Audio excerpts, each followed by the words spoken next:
welcome back to my channel. My name's Abby and today I'm going to be doing a video of my top favourite books from each month of the year so far. And obviously we've only had 4 months. We're in month 4 of 2021. The sun. I will be honest, I haven't gotten around to reading as many books this year as I thought I would have or that I would have liked to, and that's purely down to the amount of work that I've had to do for university. So back in January, before I'd started my course, I was reading a lot more, and as the months went on I just kind of put it down again. It's Easter holidays now, so I'm hoping to up that reading game again. As I was saying, I haven't read as much as I would like and there's not as much of a range to choose from. But that being said, I'm proud of myself, I've done a lot of reading and I've got a lot of great books to talk about. Let's get started. I'm going to take it all the way back to January, which was, like I said, my most successful reading month of the year thus far. And I actually read this book in one whole day because I was absolutely obsessed with it and I had to know what was happening.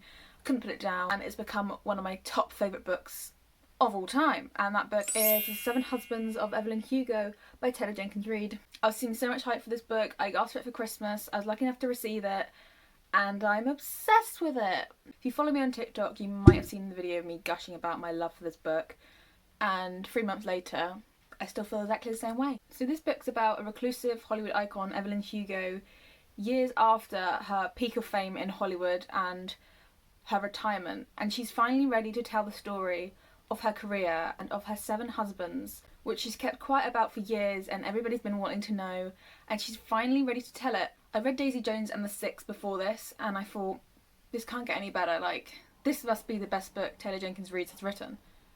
But I was wrong. I was wrong, and from that point on I vowed to read anything ever that Taylor Jenkins Reid ever wrote. I'm not going to spoil anything, but I could not have been more pleasantly surprised by this book, nor could I have been more unexpectedly heartbroken by this book. The 7 Husbands of Evelyn Hugo, my favourite read of January 2021 and my favourite read of 2021 in general. So yeah, just basically please read this book. So yeah, moving on to February. This was where my reading started to decline. This is where I went back to university, and obviously doing an English literature degree, I'm expected to read upwards of 3 texts a week that are not for fun, that I wouldn't choose to read, so that really limits the amount of time that I have to just sit down in the evenings and read. But I did have a strong start to the month. I got a few amazing reads in. I couldn't actually choose my favourite, so I chose 2. I hope that's okay. That's breaking the rules a bit, but I literally couldn't choose, I couldn't decide, so I've gone with both. So the first book that I read and loved in February was Know My Name by Chanel Miller. This was the first memoir that I'd ever read, and it honestly kick-started my love for that kind of literature. This is Chanel's story of her assault and also of the failures of the criminal justice system that she faced. It is so incredibly written, the message is so powerful, Chanel's writing is so powerful. I felt extremely emotional when I was reading this book, but also at the same time I was extremely inspired by what she'd written. I would really encourage everybody to read this book. It's a story that needs to be heard and shared, and it's a story that in today's society is still extremely relevant. And I honestly wish that when I was at school I would have read something like this. It was so inspiring, so motivating, it was so emotional, it was so moving, it was so intimate. Her words have stuck with me months later, and they will stick with me years later. And I found myself wanting to read more stories and more memoirs and listen to more voices that needed to be heard.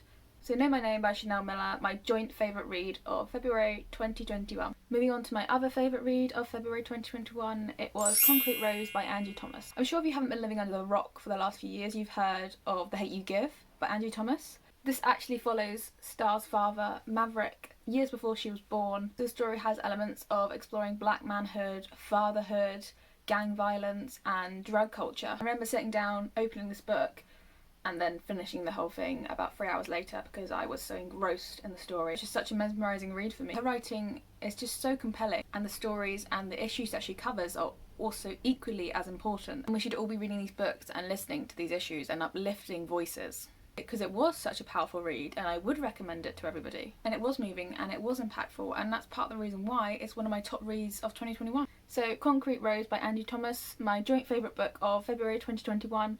And I would urge you to get yourself a copy and give it a read. Moving on to March. Disclaimer, in March I didn't really have a lot of books to choose from because I was a bit overwhelmed in March and I didn't get that much reading done. That being said, I do have a favourite that I thoroughly enjoyed. All the Stars and Teeth by Adeline Grace, which is the first book in a fantasy YA duology. I was sold by this book in 3 words alone, and they were pirates and magic. I don't know if I even need to say anything more. So the story follows Princess Amora, who has spent her whole life training to be High Animancer, meaning she has to master the kingdom's most dangerous magic, which is soul magic. But on the evening of her demonstration, her magic goes horribly wrong and she's forced to flee along with Bastion, a pirate with a very mysterious secret. I feel like if you like Shadow and Bone and you like Game of Thrones and Pirates of the Caribbean and you mix them all together, this would be your dream series. I haven't actually read the sequel yet, but I'm planning to in my 24-hour readathon, so we'll see what happens then. The story was really exciting, there was a lot of tension, we all love that. It was funny, and I felt like it had a very strong plot and a very strong group of main characters. Very, very fun and a very, very enjoyable fantasy YA read. Just what I needed in the month of March. All the Stars and Teeth by Adeline Grace. So we're on to April, and I know what you're thinking, we're only 6 days in, Abby, how have you already got a favourite read? But I don't think you'll be too surprised when I tell you what it is. Chain of Iron by Cassandra Clare. I have read and loved all of Cassandra Clare's books, but I honestly think that the Last Hours series, and this book in particular, have brought right to the top of my favourites. It was just amazing, I loved every second of it, I didn't want it to end, I don't want the series to end, but I have to know what happens. Cassandra Clare has this way about writing characters and writing characters' relationships that just destroys you, that just makes you completely absorbed and then destroys you. I've been reading the Shadowhunters books since I was 14. I'm now 21 and I'm just as in love, and I'm just as in love and absorbed within the world as I was 7 years ago. Wow, that's scary. That's quite scary. The Last Hours is a series that I've always been the most excited to read, and it hasn't disappointed in the slightest. I thought it couldn't get any better than the Infernal Devices, and then they had children, and it did. No, I think I might have to do an entire video just talking about this book, because I have so much to say. I want to share my pain and share my experience with somebody else, someone who knows exactly how I'm feeling. You hurt me. I don't think I'll ever be ready to say goodbye to the Shadowhunters, especially this series. Like, this series is top notch in my opinion. So that's why 6 days into April I already have my favourite book of the month, and it will be very hard to top this. Very hard. Favourite book of April 2021, Chain of Iron by Cassandra Clare. So I hope you've enjoyed this video, I hope you've enjoyed listening to me rant and rave about some books. I did really enjoy this, so if you wanted to see more review or recommendation videos on here, please do let me know. If you did like the video, it would mean the world to me if you could give it a thumbs up, leave a comment or subscribe, and I hope to see you all again very soon for another video. Thank you so much for watching, bye!